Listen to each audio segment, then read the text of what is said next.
All right, we are in chapter 7, kind of 7, 8, 9, and 10, looking at an overview of Unit 2 as a whole. We've been looking at scatterplots mainly. We were just looking on and focusing in the last video on correlation and correlation coefficients. And now we are going to dive into some least squares regression lines as well. So basically, what is the best fitting straight line that can be drawn through a set of points, right? What is the best fitting line that can be drawn through a set of points? Well, if these are the points, is that the best line? Is that the best line? Is that the best? How do I know what the best line is, right? So the tip. If a scatter plot indicated a non-linear relationship, don't try to force a straight line. So that's why we are going over, and we just spent some time with those correlation coefficients and the correlation of determination, because if it doesn't even look like I can make a straight line, then I'm not going to make a straight line with the data. It's not going to happen. I'm not going to force it, which is what it's saying. So, on the basis of our experience with measuring variances, best fitting straight lines mean the straight line that minimizes the sum of the squares of the vertical differences between the observed values and the values predicted by the line. That best fitting line, that's a predicted line. That's not the actual line, okay? That is the predicted line. And what it is you're trying to minimize the sum of the squares of the vertical differences. What it means is trying to minimize all of those points, the distance between all of them squared. That's basically what it's saying. So here's my straight line, right?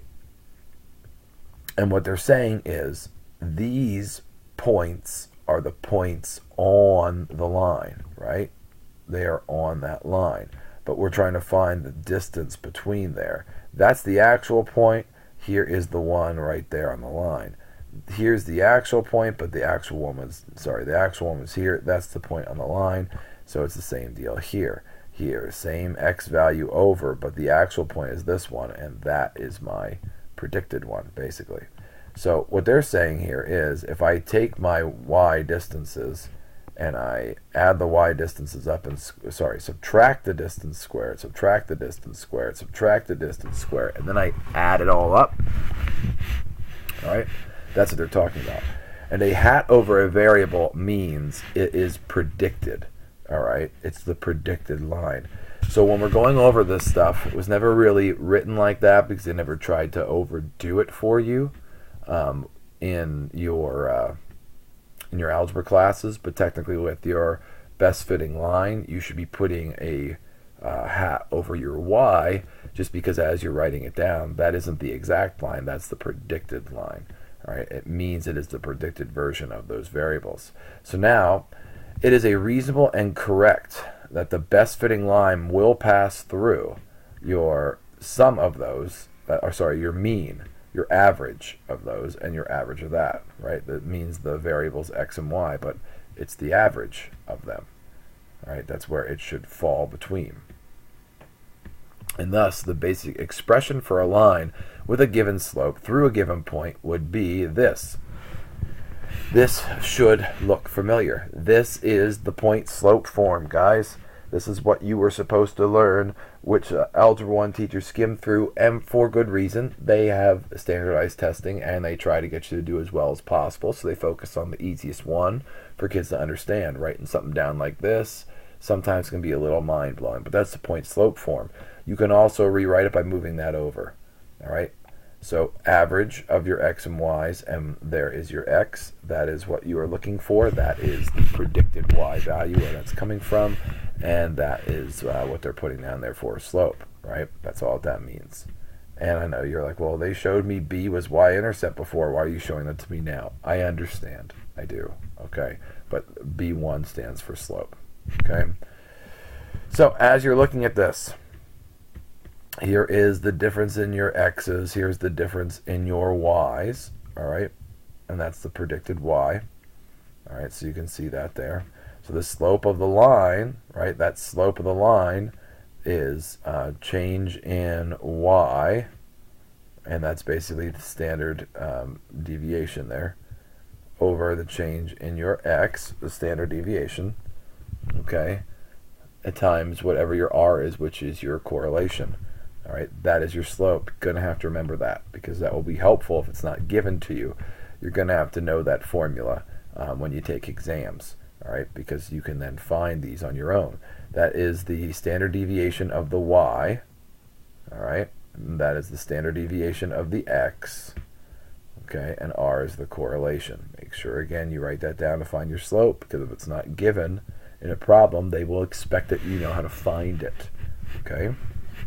The best fitting line is also called the least squares regression line, or simply put, just the regression line is what you're going to hear people call it as from here on out.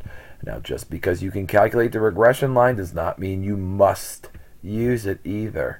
All right, kids tend to see that a lot. And just like almost everything else in this course, you can calculate the regression line with your calculator and will not be asked to do it by hand on the exam. So that's good.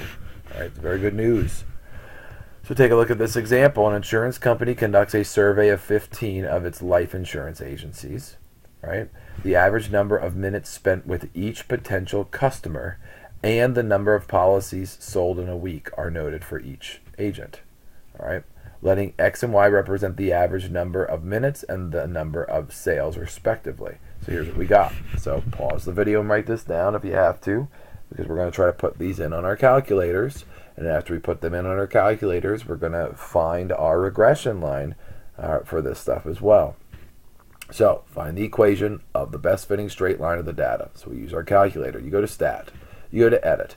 You got to clear that list out because you probably have something in your L1. Remember to go up, highlight it, and press Clear. Do not press Delete. Remember to do not press Delete or it will go away. Press the arrow up and clear and then Enter.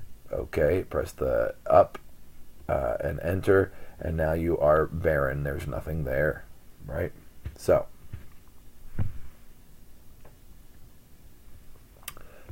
fill in L1 as X and fill in L2 as Y, right? L1, L2, fill them all in, right? Fill them in.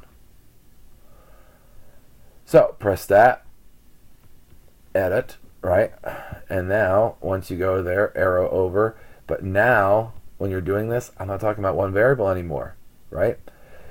So you can use whichever one you want. There's another line reg a little farther down if you want to do that one, but this is line reg, and it's ax plus b, right? L1 and L2, right? So I get my x value, my y value, and I scroll down to calculate, and that shows up. So technically speaking, I plug it in, and I have my line, right? No big deal. No harm, no foul, whatever.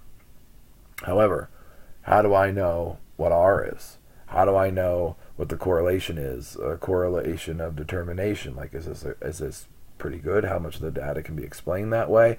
So we end up getting this, which is fine. There it is, right? I got it. This is the equation that I could plug in and use, right? But is it even good? Because I can find a regression line for data, but it doesn't make that regression line great and that I should use it either. So you could have also pressed Stat, arrow key over, and just so you can see, and scroll down to this one. This is number 8. Same deal, right? We get it. Same deal.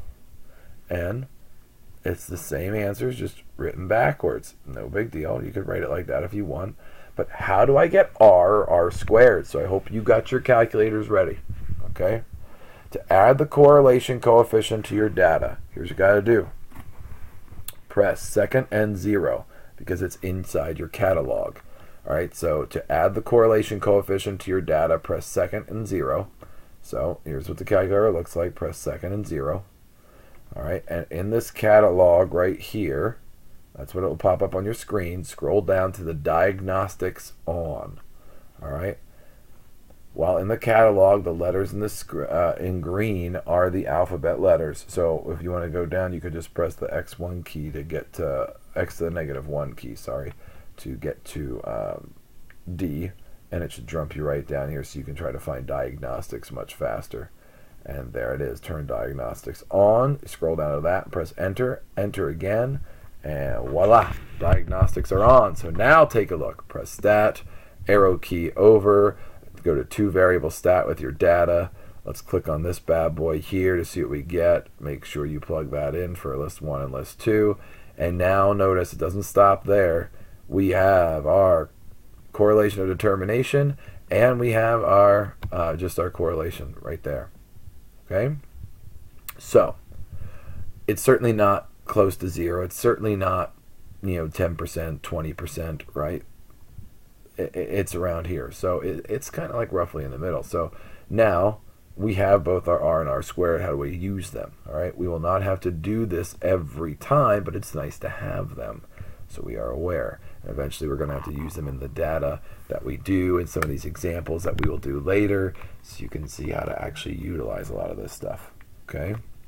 So once you do it, it's done until you turn it off. You don't have to go through that each time. You'll have to turn it off in order to do that. So tip, be sure to label your axes and show number scales whenever graphing. Just putting a line up there is not going to be good enough. They need to see some stuff. So for example, I would put minutes per potential customers and number of policies. When I plot all those points, I have to have that stuff listed there. Got to. Okay?